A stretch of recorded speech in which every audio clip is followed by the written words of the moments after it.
Sounds good. Ooh, what's happening, guys? How we doing?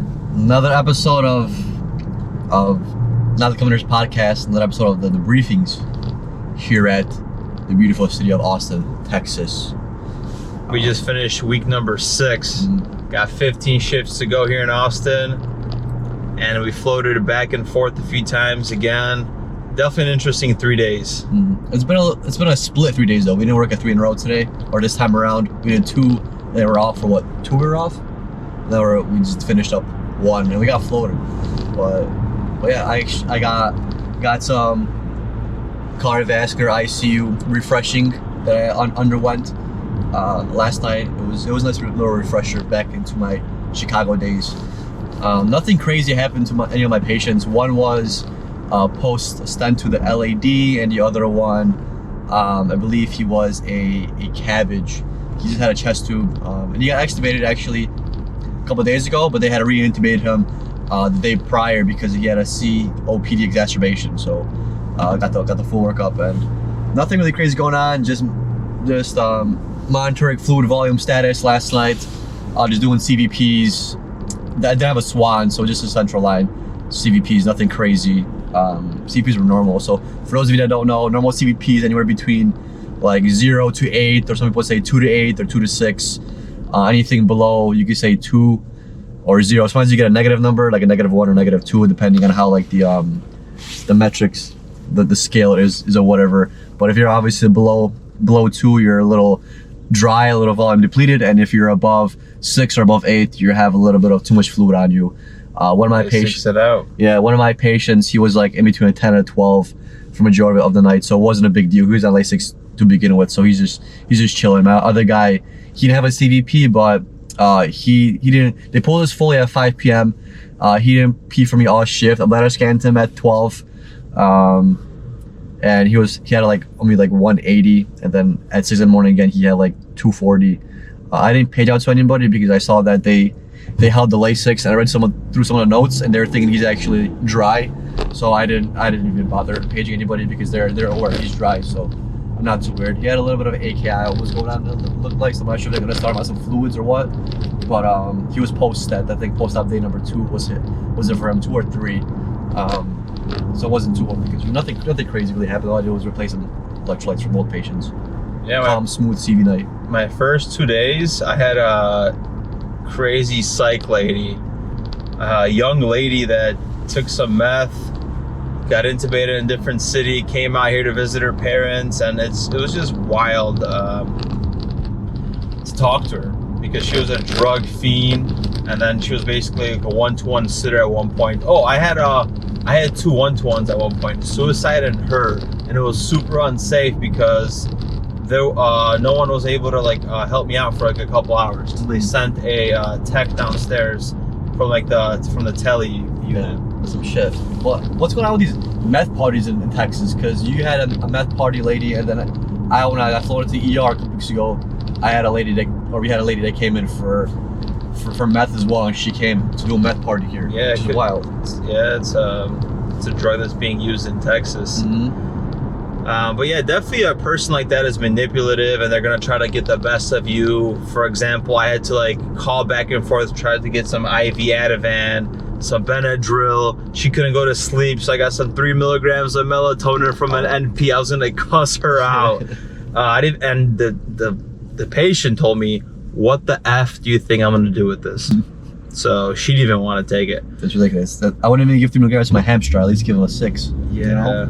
And what's amazing is you could also be a therapist and a psychologist and everything as a nurse, and you get to tap into these people's minds and uncover what really is going on with them. And it seems like, and I can't say this is one factor that led to all of her events and led her to be a bad a bad person, but she suffered from loneliness. I found out. I asked her all these questions, and it seems like she never wanted to be alone, whether it was from her mom or from her ex-husband. Now she always continued that, which was interesting.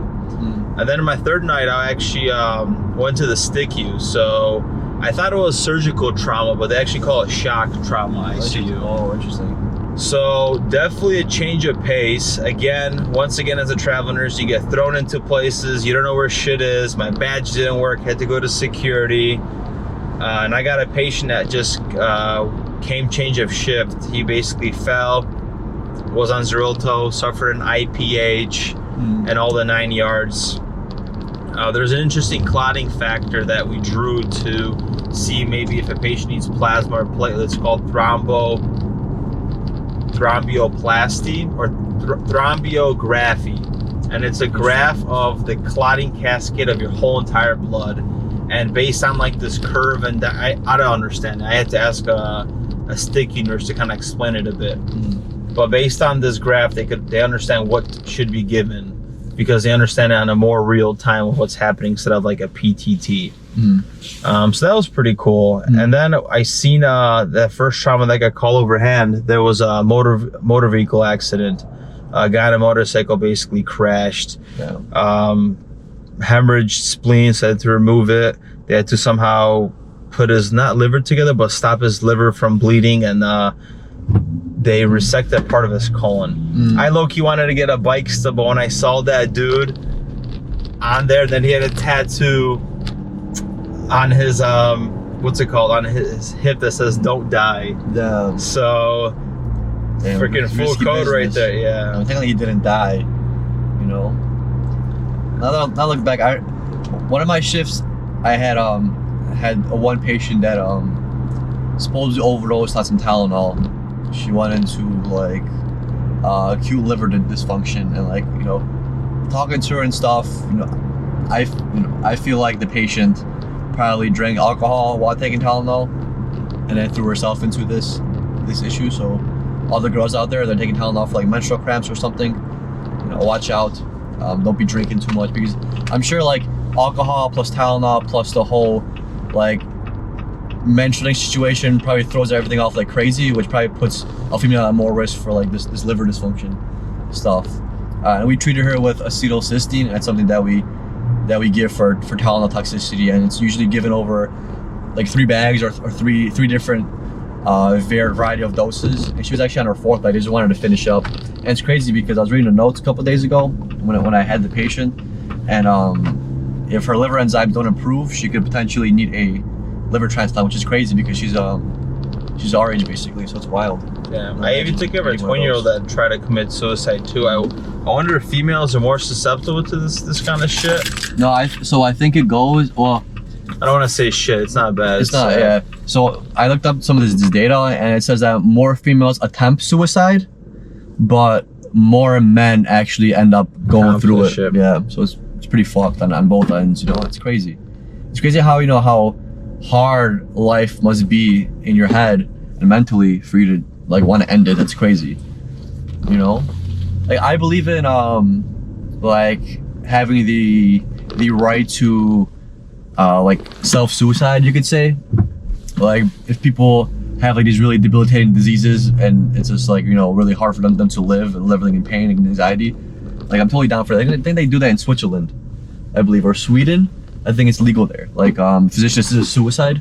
If you have like certain diseases, because if some diseases cause you to have like severe, consistent pain, and you can't like function or live life normally, all you do is live life in pain. So or if you're older and shit, then have like struggling, or like for example, if like let's say you get diagnosed with cancer, like pancreatic cancer or some shit, you basically have 6 months to live if you get diagnosed with it. And some of the process is really bad. Like you have a really poor quality of life. Like some people would want to end their life living happily compared to, dying, struggling. Which I'm totally in support for that. Yeah, it's an interesting topic. Yeah, it should be one of the top. Maybe we should talk about it on a podcast, like on a Monday or something. Monday's episode. Physician-assisted suicide. That's crazy. And just to give you guys some updates on what's happening, so 5 more weeks, 15 more shifts. We finally applied to our license in Florida. Came back extra quick. We already got it within a week after getting fingerprints and 2 weeks of the application. So next stop is somewhere in Florida, hopefully Miami. And that's the way to plan as a travel nurse. You always want to start planning 8 weeks ahead, start getting a game plan going, start looking for housing, which we, by the way, almost got scammed. That's another podcast episode we got to make. Yeah, housing is. I feel like housing is the biggest issue for travel nursing. It's not even landing a contract because I feel like you can always find a contract. The housing is a pain in the ass part. It's rough. Definitely is. So hey guys, that's the journey so far. We're about to go to sleep. Don't forget to like, comment, subscribe. Look up the Nurses YouTube. And thank you all for tuning in. See you on the next one.